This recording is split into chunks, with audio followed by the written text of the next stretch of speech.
Чест ми е да ве поздравам како покровител на одбележувањето на 100 годишнината од реѓањето на Блаже Конески.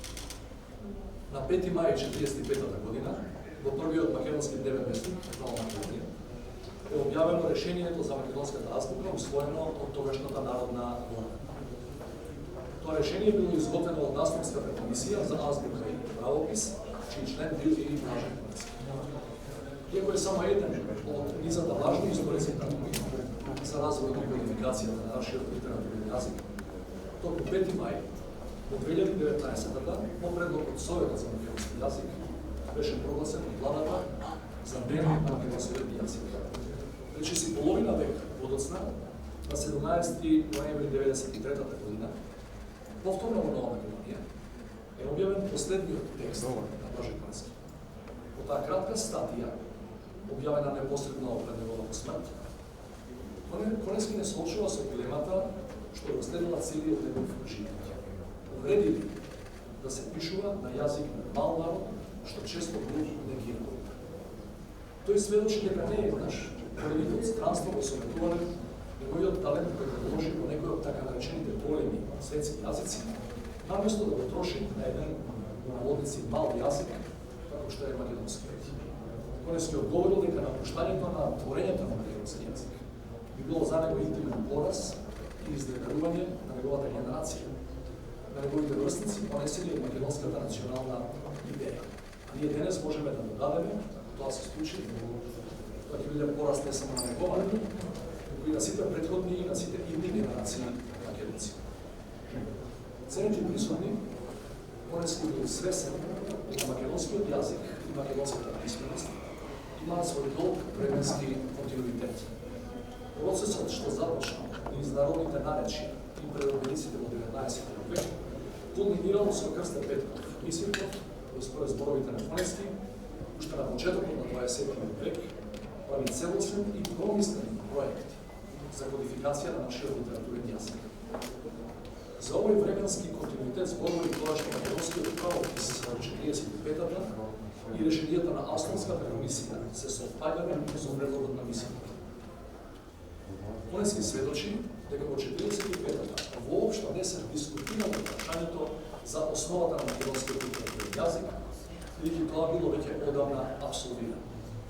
Се разгледа јазикот е жива материја и како и сите други балкански јазици и македонскиот еволуирал, се адаптирал, попримал влијанието и самиот влијаел, и тоа се факти што се недвосмислено верификувани од светската лингвистичка наука. Во една од своите поеми, Конески го споредува континуитетот на македонскиот јазик, соракување меѓу генерациите, меѓу просветителите, преродбениците и предвојните храти. Тоа ракување меѓу генерациите е истовремено чин на пренесување на наследството. Неодамна се постигна од професор Трајко Становски, еден од последните од генерацијата која заедно со Конески, Видоевски, Корубин, Кепески, Јаша Настева, Углин Ласкаловски и цела плејада лингвисти, слависти, писатели, поети, преведувачи и фолклористи го насочија вниманието на европската и светската лингвистичка книжевна јавност кон македонскиот јазик. Таа генерација е заслужна што македонскиот стана јазик на образованието, науката, уметноста, не само кај нас, туку и на многи универзитети во Европа и свет. Таа генерација ги изгради најважните академски институции, почнувајќи од филолошкиот факултет, преку МАНУ, па се до институтите за македонски јазик, за македонска литература и за фолклор. Генерацијата на Конески ги внесе македонскиот јазик и неговите диалекти во општословенскиот и во европскиот лингвистички атлас. Таа космополитска генерација ги крстосуваше влијаните и ја ширеше мрежата на македонисти низ свет. И врвни интелектуалци ги започна и стручките вечери на поезијата во спомен на 100 годишнината од издавањето на зборникот на младинци. Таа творечка генерација во наследство ги остави непроценливо богатство. Поштувани присутни, Конески како и Мисирков пред него бил свесен дека јазикот ја дели судбината на народот што е негов носител. Македонскиот јазик дава легитимитет на македонскиот идентитет. И затоа Конески сметал дека нашето јазично прашање ние сами треба да го решаваме и никој нема право да ни се меша во тоа.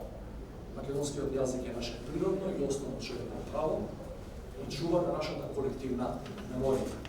Затоа и со последната стапка Конески не подсетува на нашата обврска да го продолжиме делото на неговата генерација, вложувајќи во македонскиот јазик. Тоа подразбира активно да ги поддржуваме домашните и меѓународни научни истражувања и проекти во сите области поврзани со македонскиот јазик и неговите дијалекти. Да вложуваме во македонскиот образовен систем, во студиите, катедрите, лекторатите и издаваштвото, да вложуваме во македонистите, во земјата и пространство, во творечките потвати на нашите писатели и поети. На тој начин ќе стоиме обединети во одбраната на македонскиот јазик. Иако има релативно мал број говорители, македонскиот јазик не сме да подлежи на пазарната логика. Тој е внатрешен фундамент на секој од нас, предпоставка за нашето постоење како македонци и мора да го третираме како таков. Бидејќи вложувањето во македонскиот јазик и литература не е трошење на ресурсите, туку градење на нашата единствена, комплетна трговина како дел од европскиот културен и образовен простор. Дека ни е за многу години делот македонскиот јазик.